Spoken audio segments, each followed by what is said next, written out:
I sebenarnya nak pujuk suami I. I stres tau, kerja banyak sangat. Sampai I lupa lah jadi isteri yang baik. Mana tangannya? Ni.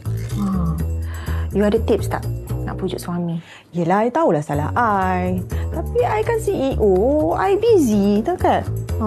Tapi I kesian lah dengan suami I. Bukan I tak kesian dekat dia. Dia baik tau.